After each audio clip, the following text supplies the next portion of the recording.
Good evening, everybody. I'd like to welcome everybody here, as always, and to all the fathers out there. Happy Father's Day. It was a good Father's Day for me. Got a visit from my daughter and several of my grandkids, and one of them's here with us today. So this is a good day. As always, I'd like to ask you to remember the situation down in Haiti. It's a bad situation. It's not getting better. Uh, also, there's three books that we have for sale. We have Search the Scriptures, Perishing, and Why We're All Going to Hell, which is on the warnings in Hebrews. I've got a link to those below. All the profits from those books will go to Haiti and to others. I've been helping some people out in the Philippines as well. So anything that I get on those goes to a good cause on that. The book on Search the Scriptures is a book that I use for teaching classes on how to study and how to teach. So it has the background on how to look things up in the book. You can apply that to software. And if you need anything further on that, you can contact me directly. Perishing is exactly what it sounds like when it says, "You shall not perish." What does perishing mean? And then why we're all going to hell. And we're all going to hell. So just check those out if you don't mind. Um, I'm not going to say much about what's going on in the world right now and the current situation. I'm sure everybody's aware of some of what's going on. I will have some political commentary on that next week because it is relevant to where we are in our studies on the end times, especially when we get to studying the Antichrist and the world world government on that. Now, for tonight, let's go ahead and get started. I promised you last week that we would get to Walt Disney movies this week and the demonic world. Luke 8:17 says, "For nothing is secret that shall not be made manifest, neither anything hid that shall not be known and come abroad." Then Ecclesiastes 1:9, "For nothing is secret that shall not be made manifest, neither," sorry, reading the same verse again. "The thing that hath been, it is that which shall be, and that which is done is that which shall be done, and there is no new thing under the sun." Previously, we've looked at children's entertainment and how it can lead down dark paths, and that we need to be aware of what's going on and what is being fed into the minds of our kids. Now, today we're going to continue with that. We're going to finish up on that today. We could spend hours on it, but we're going to do enough on that. This will be the end for specifics on that, but we're going to primarily be looking at Disney because they're the most prominent right now. However, before we begin with that, I want us to look at two specific stories. The first is which is not primarily Disney, but has been done by Disney, and I found its origins to be quite interesting. Now, I'm sure that most of us are aware of the story of Jack and the Beanstalk, maybe known as Jack the Giant Killer. But you know, the story is actually pretty old. The version of it that most of us are familiar with goes back to the 18th century, and there are several variations on the story. The modern origins go back to 1734, in which the story of Jack Spriggins and the Enchanted Beans was published.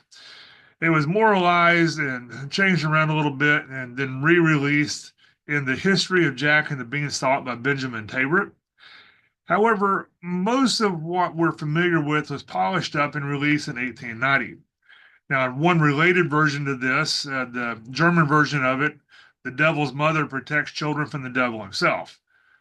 Now, as a teaser, in the Jack Spriggins version, the giant is named Gog Magog. There's They were biblically literate when they wrote these stories. There have been many different movie adaptations, including seven different ones by Disney, one of which was a short from 1922 in Kansas City, so one of the earlier movies that were made. Some of these movies take interesting takes on the story, including some that make Jack the bad guy, which may be pretty accurate the way that it was originally. The basic story in this is that Jack is a typical young boy who's reckless and somewhat thoughtless, and he lives with his widowed mother, and they are living in great poverty. And a lot of this poverty is due to Jack's carelessness until all they have left is a cow.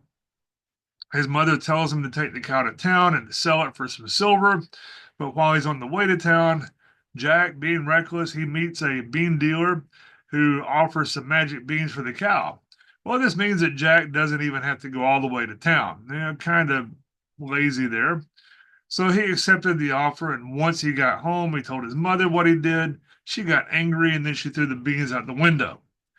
Since they have no food left, they go to bed hungry. Why they didn't eat the beans, I don't know. But then we wouldn't have any more of a story left if they did that. But the next morning, the beans have grown into a giant beanstalk, which he promptly climbs, which, as we mentioned, he is a bit reckless. And he finds a whole new land at the top. He finds a castle and he sneaks into it. The woman in the castle feeds and protects him from the giant when the giant returns home. And then when the giant returns home, Jack hides. And that's where the most memorable quote is given. The giant says, "Fee, fi, fo, fum. I smell the blood of an Englishman. Be he alive or be he dead, I'll grind his bones to make my bread."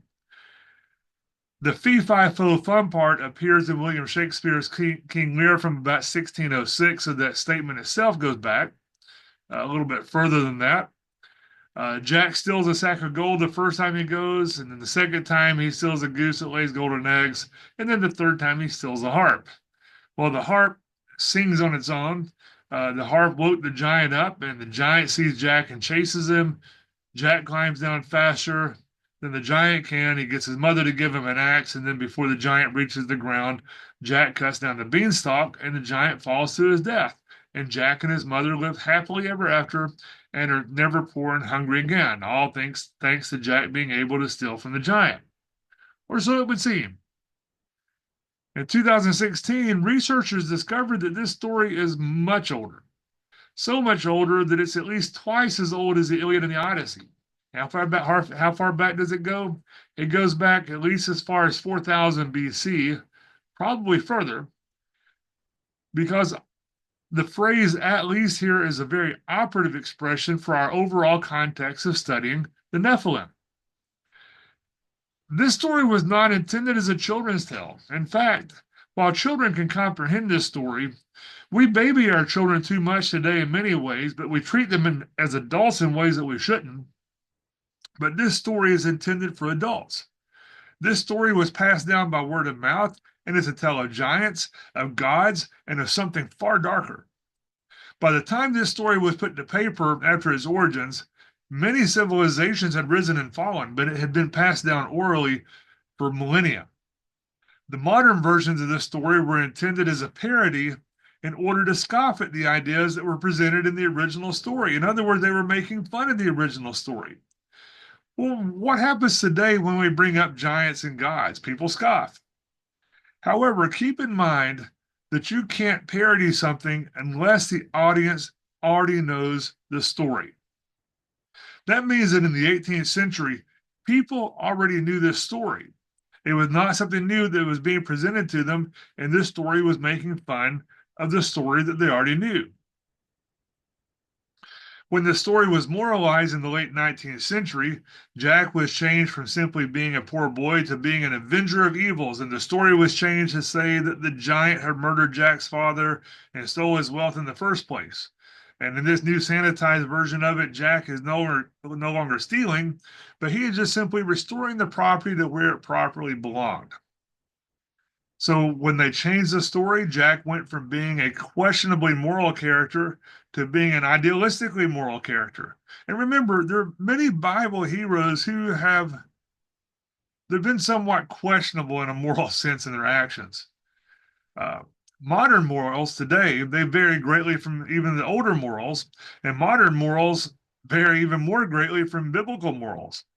So in the older version of the story, there was no fairy, there was no revenge, there was no justice, there was none of that. There was just Jack. He was not necessarily good, but not necessarily evil, and he used his brain to get away with his shenanigans. Now remember, we mentioned that Fee Fi Fo Fum was in King Lear. Well, apparently Shakespeare was quoting something that was already considered to be ancient at that time. Writers of that time period said it was an old folk rhyme that was spoken by ogres and giants in traditional storytelling and not simply a nonsense phrase used in children's books. Now, there's a Scotsman named Charles May who, back in the 19th century, said that the phrase comes from the Old Gaelic and means roughly, "Behold, food good enough to satisfy my hunger. It was not simply a phrase, but it was a hunting call. This giant was hunting this man. Are we seeing a pattern here? Giants, ogres, and giants hunting humans to eat them? Now, in the Odyssey, Odysseus blinds Polyphemus, who's a one-eyed giant who devours men. In Norse mythology, the gods themselves battled giants from before the time of men. And of course, the most famous giant in the Bible, Goliath, was slain by David with a sling and a stone. All of these stories would have had origins in the pre-flood history that was passed down at the Tower of Babel. Because the stories are so similar, researchers have come to the conclusion that these stories are not merely entertainment, but they're societal memories of a race that once existed and was defeated, and the stories of the preservation of those memories. Now, the character of Jack, who obviously was not named Jack 5,000 years ago, or probably not, he was not exactly the wisest of characters because he climbed into a world that was not his own, and he stole the treasures and he killed the guardian. Interestingly, this story, it's officially about the boy who stole the ogre's treasure, is not found just in England, but in Italy, in India, in the steppes beyond the Black Sea, Scandinavia, other places. It's found around the world. Now, the details always differ, but they all tell of a poor child, a monstrous guardian of treasure, and a daring robbery from a world beyond the ordinary world. This story survived thousands of years, and it survived thousands of migrations of people, and we still have it today. It's been modified quite a bit, obviously. But since they had no writing, we know very little about the people who told this story originally, but we still have this story. Why did this story survive? It's always a young outsider in a hidden realm who steals something magical from a powerful guardian. Why is it always the same? Because this is the pattern that is used to tell how civilization itself began, no matter the culture that tells a story. It's the story of Prometheus, who defied the gods and climbed to heaven and stole fire for the divine spark of knowledge, for warmth, for civilization. Of course, Prometheus is punished, but not before he gave fire to humanity. And once the cat's out of the bag, it's out. The man has fire. Prometheus pictures the cultural thief who crossed the line between mortals and the divine. In Norse mythology, Odin stole the magical drink that gives the gift of wisdom and storytelling. In the Epic of Gilgamesh, he enters a forbidden forest and he defeats Humbaba and gets the sacred cedar wood that's the symbolic of civilization. They always cross into a realm that is not meant for mortals and take something powerful that changes the world. There is always symbology that represents the divine, whether in the clouds, across the rainbow, or a great tree, and a gateway to that realm. This should all sound familiar to you from our studies for the past several months. There are many more parallels in this, but this gives you the idea. You can research other parallels on your own if you wish, but this gives you the idea. It's sounding a whole lot like the world of Genesis 6:4. And it came to pass when men began to multiply on the face of the earth and daughters were born unto them, that the sons of God saw the daughters of men that they were fair. And they took them wives of all which they chose. And the Lord said, My spirit shall not always strive with man, for that he also is flesh. Yet his days shall be 120 years. There were giants in the earth in those days, and also after that, when the sons of God came in unto the daughters of men, and they bare children to them. The same became mighty men, which were of old, men of renown. These giants gave mankind civilization. That's what the Bible tells us. And the wording in this passage implies that these women voluntarily married the giants, and the things of civilization that they gave to man, they weren't necessarily good things. They were things that God didn't want us to have. So, in the story of Jack and the Beanstalk, why does this story say that Jack went to the other realm to get treasure? We're going to jump ahead to Genesis chapter 11, read verses 1 through 4. And the whole earth was of one language and of one speech. And it came to pass as they journeyed from the east that they found a plain in the land of Shinar. And they dwelt there, and they said one to another, Go to, let us make brick, and burn them thoroughly. And they had brick for stone, and slime they had for mortar. And they said, Go to, let us build us a city and a tower, whose top may reach into heaven. And let us make us a name, lest we be scattered abroad upon the face of the whole earth. As a culture today, we no longer know history. Therefore, we don't understand this story and how it relates to the Bible story. The story of Jack and the Beanstalk, we don't understand that. In the ancient world, beans were not simply ordinary food. The Pythagoreans and ancient Greeks in general, they held that beans were sacred because they believed that beans contained the souls of their dead. When the seed sprouts, it resembles a tiny little human embryo, and they believed the gas that was created was spiritual breath and was evidence of spirits leaving the body. Know what else? They believed specifically that the bean plant was a bridge between the land of the living and the land of the dead. Remember where the Tower of Babel was trying to reach? The Rephaim are the living dead. So when Jack traded his family's source of food for some beans, he is not making a rash decision contrary to the modern version of the tale, but he is trading life for death. A beanstalk grows into the sky and Jack climbs it, and in many ancient beliefs, the land of the dead is up, not down. The Milky Way, as seen as a realm of the dead for the Aztecs, the World Tree in much of European history, the rainbow, sacred poles all throughout the Bible. If you think about what we've been studying, the idea of sacred poles should ring a bell with you. But Jack was reaching beyond life into the heavenly realms where he wasn't supposed to be. In the story, Jack got a bag of gold, a goose, and a singing harp. These are the rewards of the soul: endless food, endless wealth, and music. If you read the ancient stories, when somebody dies, that's what they get. So the giant in this story is protecting the land of the dead, but the protagonist breaks in, Jack, and steals these things. Then he severs the bridge between the living and the dead. So this so-called fairy tale is pretty dark, and it goes back to the Tower of Babel. It's the same story told in many of the false gods. It's the story of a dead being going to heaven and returning. It's the story of Inanna. It's the story of Orpheus going into Hades to retrieve Eurydice, and countless others. Jack may just be the bad guy in this story. Now, moving on to Disney. Before we look at some popular movies in general, I want us to look at The Little Mermaid specifically. Previously, we looked at the open witchcraft as being pounded into the heads of our kids through Disney movies. They're not the only ones, but they're the largest and most popular, and they're in every household. We've been looking at the Nephilim for several months now, and Nephilim include mermaids. Mermaids are mentioned in canonical passages in the Bible, as well as First Enoch and probably some other biblically approved non-biblical books. In the Septuagint, which was translated into Greek from the Hebrew about the 3rd century BC, mermaids are spoken of in the book of Jeremiah.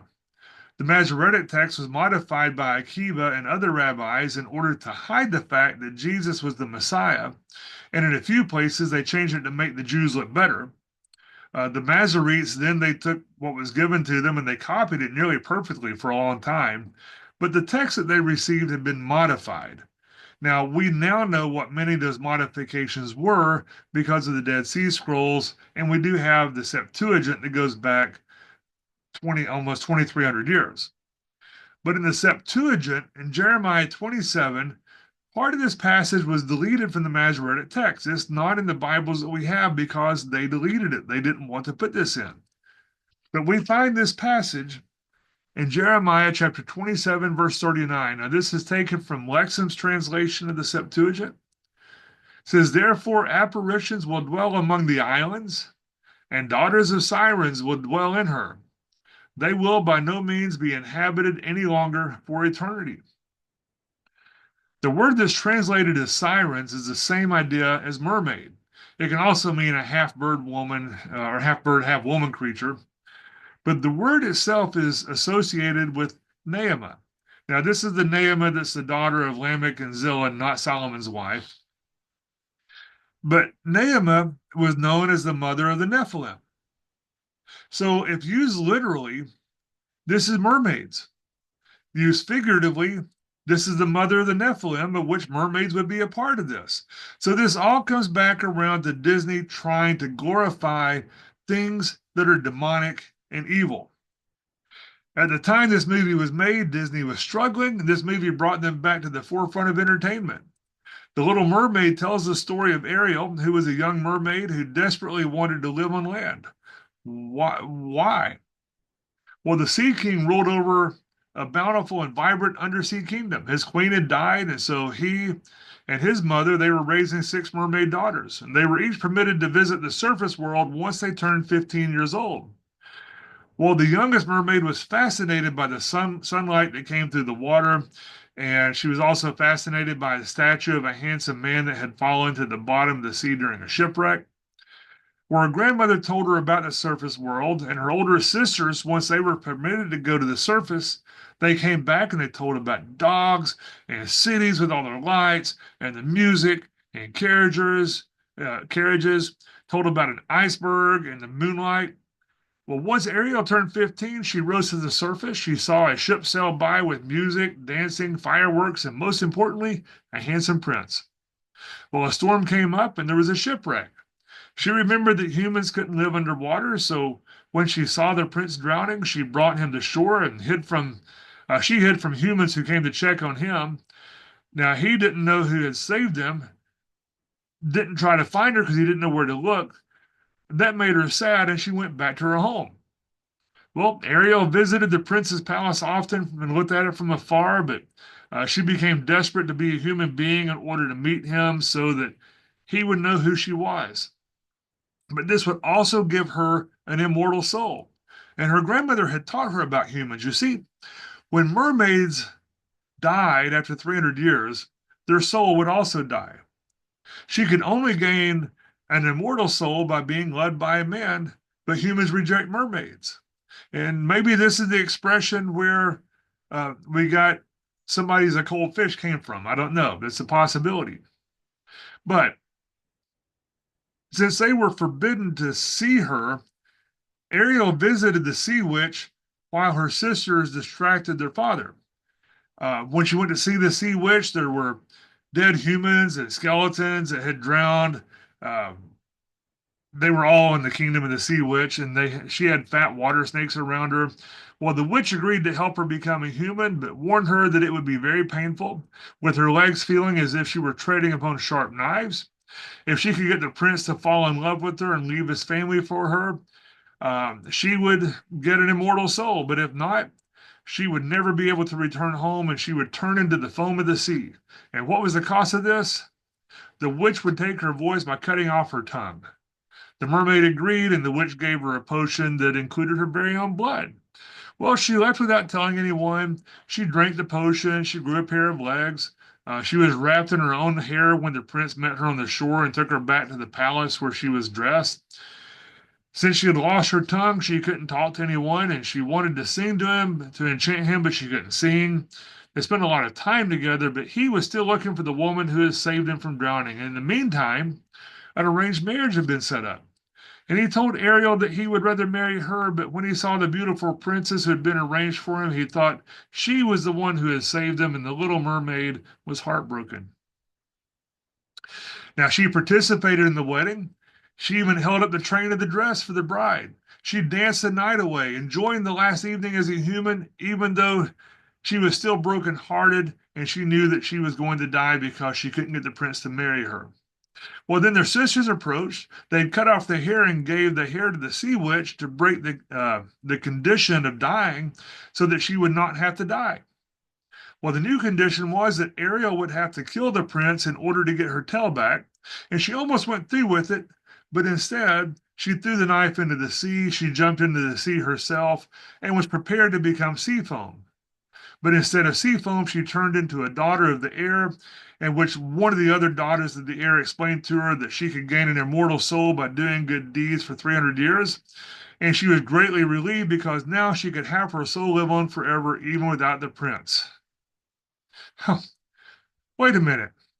That was a summary of the original story by Hans Christian Andersen. That was not Disney's revised version of it. Forget the theological issues in this story for the time being, because we're going to take what The Little Mermaid has in common with many other Disney movies. There's a recurring theme. Disney has made no secret about pushing demonic agendas on the children of the world. We looked at the open witchcraft previously, but they're also openly pushing sexual perversion, body mutilation, and family destruction upon our children. Latoya Raveneau, I assume that's how you pronounce her name, she's a Disney executive producer. She admitted to pushing to what she called a not at all secret gay agenda for children's animation. It's always the children that these people target. During a staff meeting about a Florida law that rightly prohibits Florida teachers from discussing sexual orientation and gender identity with students until they're in at least fourth grade, why it's okay after the fourth grade, I'm not sure. It's a good question. I mean, what happened to teaching kids how to read, write, do math, the three R's, reading, writing, and arithmetic, teaching them history, geography, and other things that are actually the responsibility of the school. I don't know why they feel this is their responsibility. But they saw this bill that protects Florida citizens from demonic destruction as a problem. That sort of tells you what their intentions are. Now, they have admitted to planting Easter eggs with homosexual themes in them, but they have also openly had homosexual characters, and it's highly praised and is promoted. She is proud that she doesn't have to be afraid to have two homosexual characters openly kissing in the background of children's movies. And if you have any money going to this company, you should be ashamed of yourself as a Christian. There's a leaked video of this person advocating for LGBTQ storylines in animated shows. And it's not simply conjecture that this is happening, but they have it from their own mouths. She said, I was just wherever I could adding queerness. These people are proud of promoting the demonic.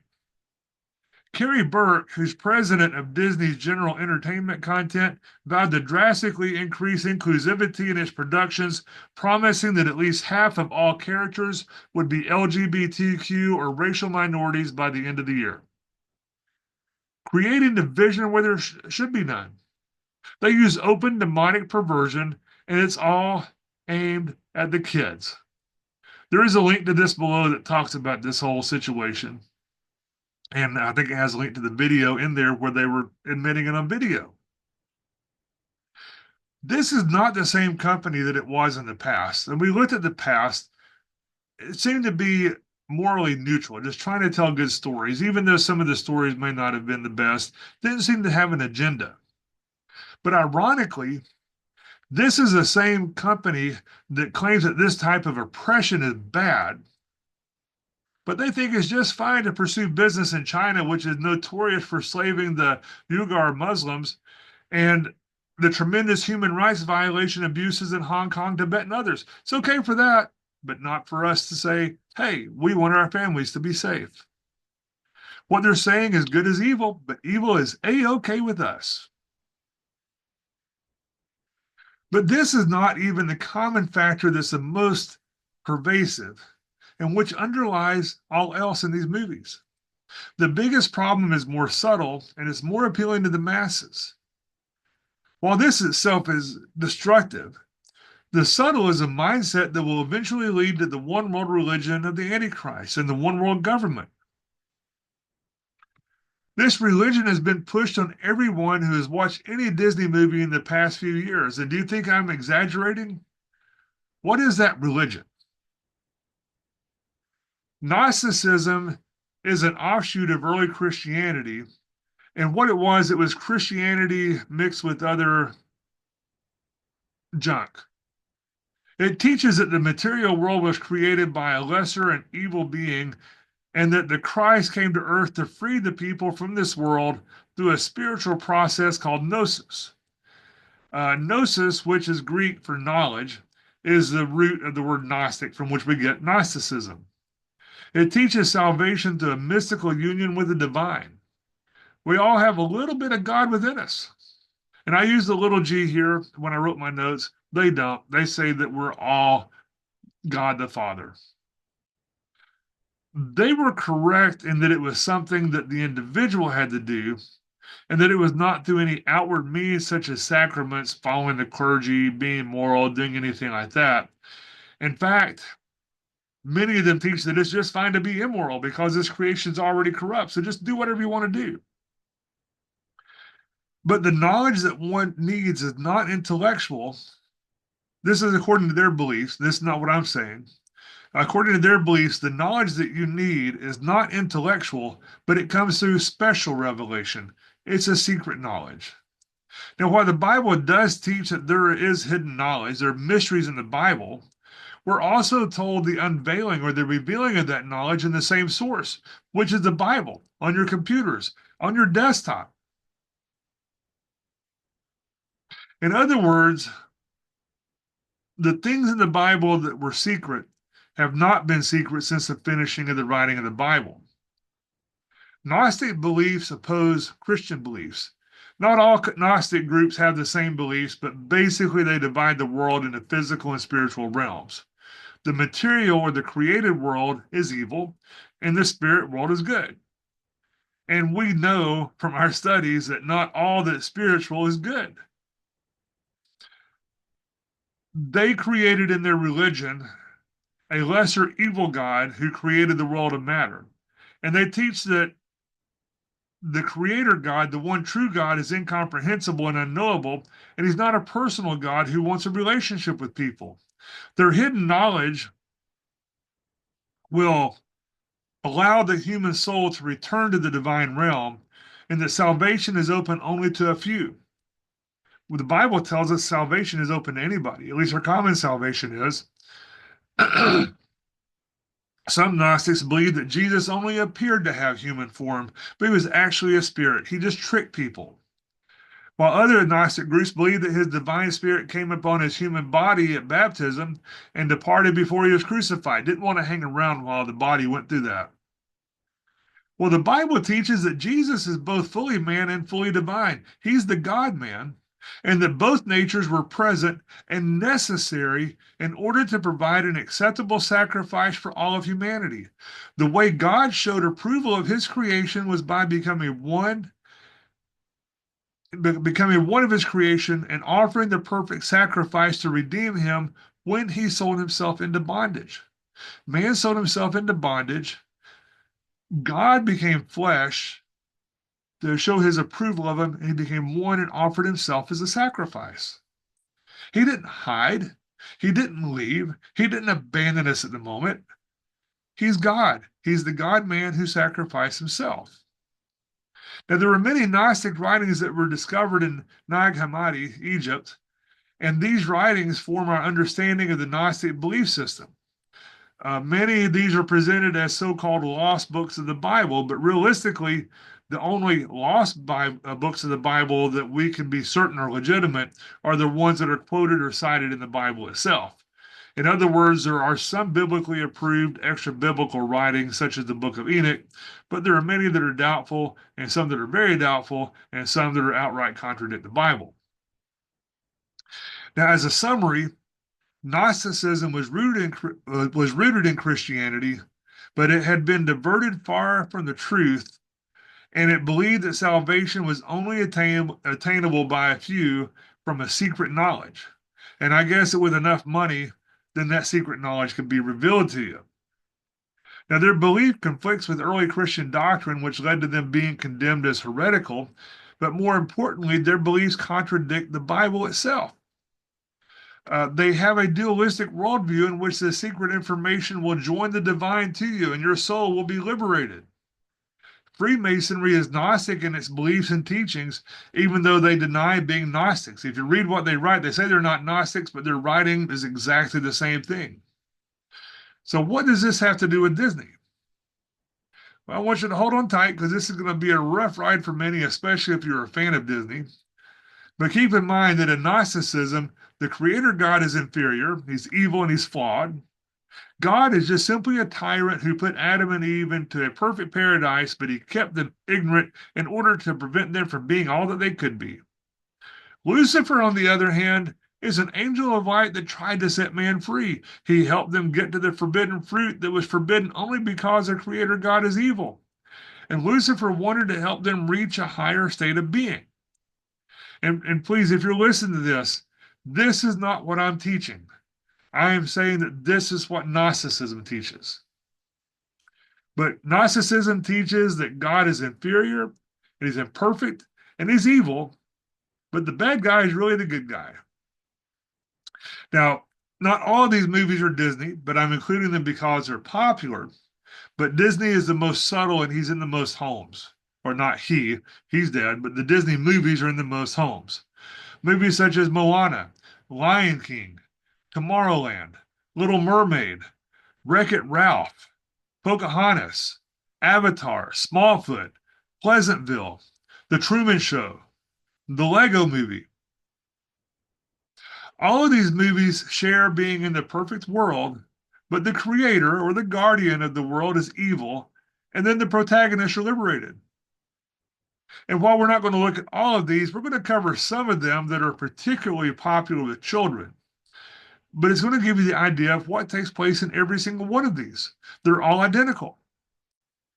After my kids grew up, I didn't watch children's movies for years until I started watching them with my grandkids. And one of their favorites is Wreck-It Ralph. This movie is set in Niceland, and Fix-It Felix is the perfect citizen. He lives in a penthouse in the clouds, and he's a carpenter. That's interesting. He has healing power. That's interesting. And he received a magic hammer from his father, and he has resurrection power. That's interesting. Then we have a character named Ralph. Ralph is, to say the least, not quite as popular with the citizens as Felix is. He's very unpopular. When we see him, he's at a 12-step meeting called Bad Guys Anonymous, and he says, "Hi, my name's Ralph, and I'm a bad guy." And he's sitting there literally with Satan. And Satan says, "Happy anniversary, Ralph." And Ralph thanks Satan. He tells everyone that he wants to be good, but they all tell him he can't be good because he is bad, and that's okay to be bad. In other words, they tell him that what the world tells every sinner. Just be yourself. Don't try to be good. Just embrace your sin. He wrecks the building, and Felix is always cleaning up his mess. And every time Ralph gets to the top of the building, he's thrown back into the city dump where he lives. And from the dump, he looks up at Niceland, and you feel pity for him, even though he's a bad guy. Sort of sympathy for the devil, I guess. Ralph truly wants to be good, but he's just unable to be good. I'm bad, and that's good. I'll never be good, and that's not bad. There's no one I'd rather be. Later, the image of Ralph as the Satan type of figure develops when he offers a red fruit to a snake and other demonic looking characters. Do you know what the name Ralph means? It's from the Norse and it means wolf. I'm missing a verse here, Isaiah 14:14. I'm going to read it to you. It says, "I will ascend above the heights of the clouds. I will be like the Most High." What does Ralph do? He ascends to the clouds. He will be like the Most High.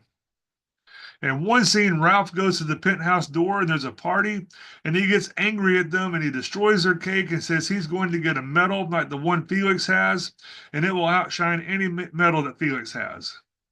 And if you think that this imagery is merely a coincidence, I have some oceanfront property in Oklahoma that I'd like to sell you. When Ralph goes on a journey to get his medal, he goes to Candy Paradise, and there is a tree in a candy garden where he meets a girl, and he lies to her about who he is and where he's from. Says he is there just to do some routine candy tree trimming.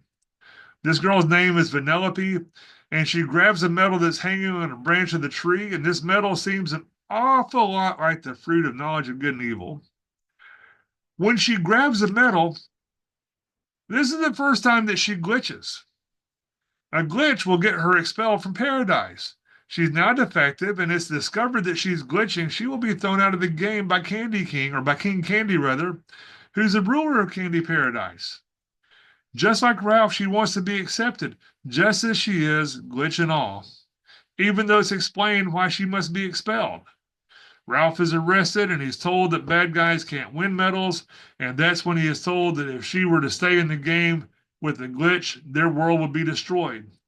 The rules are there for a reason, is what they're both told. Does this sound familiar? The rules are there for our own protection against the destruction that sin will do in our lives. But, and this is where it is almost good but misses the mark. But the ones who are teaching that the rules are there for a good reason and must be obeyed are presented as the bad guys. Sin is fine, but preaching against sin is evil. It also won't fill the pews and the offering plates, but that's not the purpose of this movie, but that's why it's not taught in a lot of churches.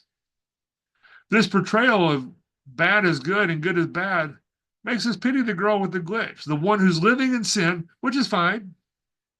But then it goes further to be informed that the glitch, is a good thing. The sin is rewarded, and the king only wants to destroy the world with plagues. In the Bible, there are two words for wisdom, and one of those words is the word Sophia. And when Jesus is speaking, Jesus never uses that word in a positive light. Sophia is used to describe the serpent in the garden, the feminine version of the serpent in the garden. The serpent says that God is simply a dictator, and if you eat this fruit, then you're going to be just like him, and he doesn't want that. Gnostics believed that the serpent is a good thing, and Satan was the hero of this story. This character, all throughout movies, the Sophia character, particularly in children's movies, brings awareness, makes people wise. They get Sophia, the main character of the movie who is in a controlled environment. In The Truman Show, Jim Carrey plays a character who lives in a perfect world. We can see the outside world that's watching him every minute of the day. One day, Truman finds the edge of the world, and there's a man in the sky named Christoph, Christ, who speaks to him from the clouds and tells him, I'm the creator of a TV show. And he has watched him his entire life, and he's built this perfect world, and there's nothing outside the door except pain. Well, Truman rejects the man in the clouds, and he goes to the door, and everybody watches, cheers with joy. He then puts his arms out in a pose as if he's on a cross. He chose to turn away from Christoph with the help of a Sophia character who keeps telling him he's in a fake reality and needs to be free of the rules.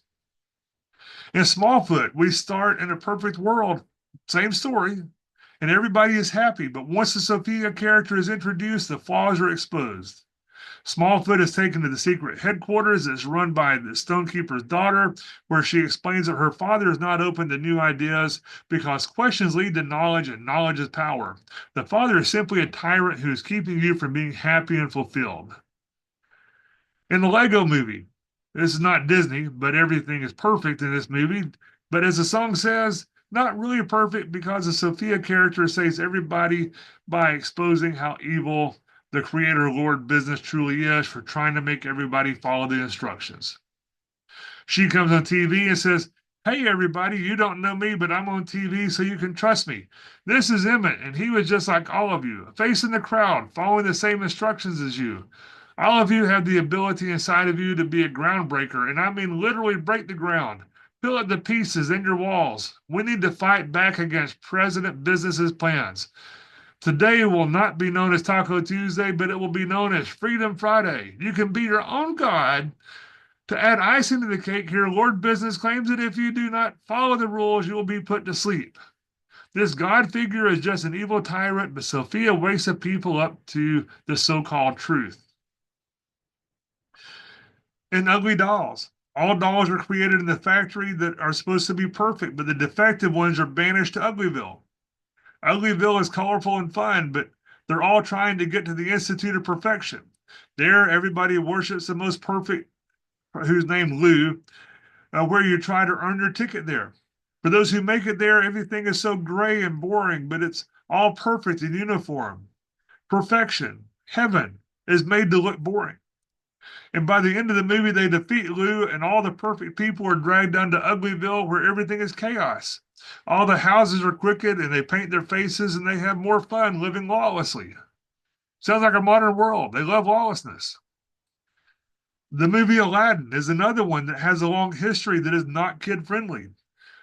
Uh, I'm not going to go into the depth on this one as I did Little Mermaid, but it goes back a long time and it's not a family friendly story. But in the Disney version of it, the king wants his daughter to marry the prince, but Jasmine falls in love with a thief named Aladdin who literally hands her an apple and takes her away from the palace. And the song that's playing is I Can Open Your Eyes. He says he's taking her to a whole new world with no rules and no one to tell them no or where to go. And who's his best friend? A demon. His best friend is a shape shifting genie. You never had a friend like me, he says. Pocahontas is the same thing, but with an American Indian. Her father wanted her to marry the chief. The chief is boring, and so she falls in love with a thief. And this movie is full of witchcraft and talking to spirits. There's a psychological reason that women like the so called bad boys, but it generally has to do with opposition to nice guys. And remember, nice originally meant weak or wimpy. Men don't need to be nice. Men need to be masculine. Doesn't mean to be mean or to be bad or evil. Just act like men. In Little Mermaid, we looked at the original version earlier, but in the Disney version, she rejects her father's rules and rejects living in the perfect world of Atlantica. Her tyrannical father was just being mean and keeping her from the outside world where she would find true happiness. Now, are all of these things being done by those making the movies intentionally? Or is it the demonic world simply projecting their will on those who are not discerning enough?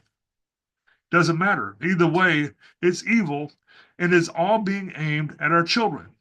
And once the seeds are planted, they will grow until the harvest is ready. These movies all teach that God is boring, dull, and mean, but Satan, he's a bad boy who is hip, cool, and fun. With God, there are rules and regulations, but with Satan, it's a free for all. Whatever you want to do, it's all good. Grace doesn't mean that you can be lawless. You can't be both lawless and righteous. But that is not the same thing as legalism. You can behave yourself. You can behave in a moral way without just following a list of rules. Gnosticism is the key to communism, and communism is the key to the coming one world government. Gnosticism is a rejection of what is good in favor of that which seems good. One is good, one seems good. One thing that most people are not aware of is that Karl Marx was not an atheist. He believed in God, but he hated God. And that's why communism must destroy the one true God and put the state in God's place.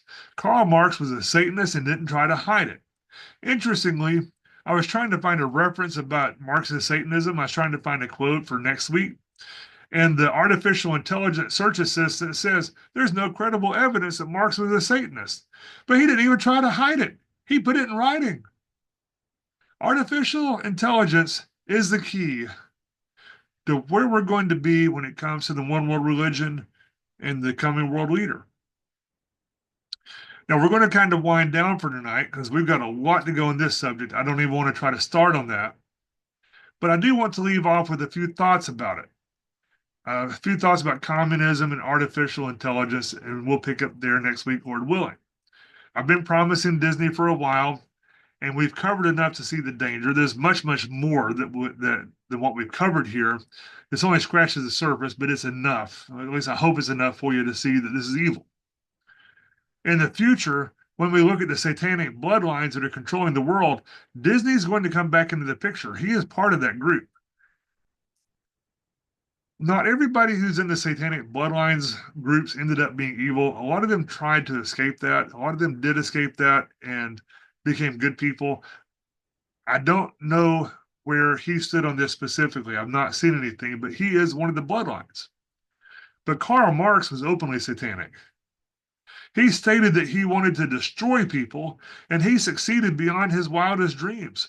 And he was taught by Moses Hess, who was a Jew who hated his own people. Marx was a Jew as well. But Hess started the modern Zionist movement. Now, Zionism itself simply means that the Jews want their own homeland, which was given to them by God. And that's a good thing. The Bible is the oldest title deed in history that gives this land to the Jews. But the modern Zionist movement, which is different, this movement started by Hess. It made the Jews odious to the world. made the world hate them. Even other Jews hate modern Zionists. Hess hated God, Marx hated God, and they hated their own people. Gnosticism, after destroying the last remnants of liberty in the world, will lead to the one world government. And this is why we spend so much time on Ephesians 6:12, which tells us that the government's enemies of righteousness. Obviously, not every individual in government is evil, but enough of them are that it's a problem. Without godly men in government, ungodly men are going to run the government. There's not enough godly men in government. There's not enough godly men. But there are plenty of ungodly and anti-godly men, and plenty of ungodly and anti-godly women. Man has an inbuilt need for a God, and you can choose the one true God, you can choose a false God, or you can worship yourself. And worship of self is what Satan uses to deceive most people. People who are smart tend to think that they know what's better for others and others know what's good for themselves. When the United States was being founded, the most brilliant minds, some of the most brilliant minds of all times, they founded the government and they ran things. But it wasn't a problem then because the government didn't try to control every aspect of life. The nation was founded on godly principles. It was founded as a Christian nation, but liberty left it so that only godly people could keep it godly. We've lost that. In the pre-industrial world, people believed that God was in a relationship with the world and that consciousness itself is the mind of God. In other words, a godly people would create a godly world. It was a network religion in which people networked with one another. It was a form of morphic resonance in which the people shared a sort of collective memory, collective thoughts. It was a reflection of the mind of God because people reflected upon the things that God said. Society viewed God as a set of social rules, since those rules are what God set forward as a way we ought to behave. That was in the 19th century. During the 20th century, we strayed far. The 20th century viewed God through the lens of socialist progressivism. The state became God. The 21st century sees religion as an interconnected web, sort of like the World Wide Web. And this perception is that it organically produces mind from it. This is exactly how an internet-based society would view God. And it's going to take us down a dark path. Disney has created a culture of grooming, rampant homosexuality, sexual perversions, and other demonic situations, and they're targeting our children. Our entire culture has manifested the seductress and the deceiver, and now we await the manifestation of the destroyer. Have you noticed the children who are glued to their screens almost all the time? Adults are too, but adults more often are likely to be doing something. Our children are not doing anything worthwhile. They're just scrolling. They're just addicted. All of these things will make society ripe for the picking when the God of destruction is ready to make his move. Revelation chapter 13, verses 4 and 8 through 9. And they worshiped the dragon, which gave power unto the beast. And they worshiped the beast, saying, Who is like unto the beast? Who is able to make war with him? And all that dwell upon the earth shall worship him, whose names are not written in the book of the life of the Lamb, slain from the foundation of the world. If any man have an ear, let him hear.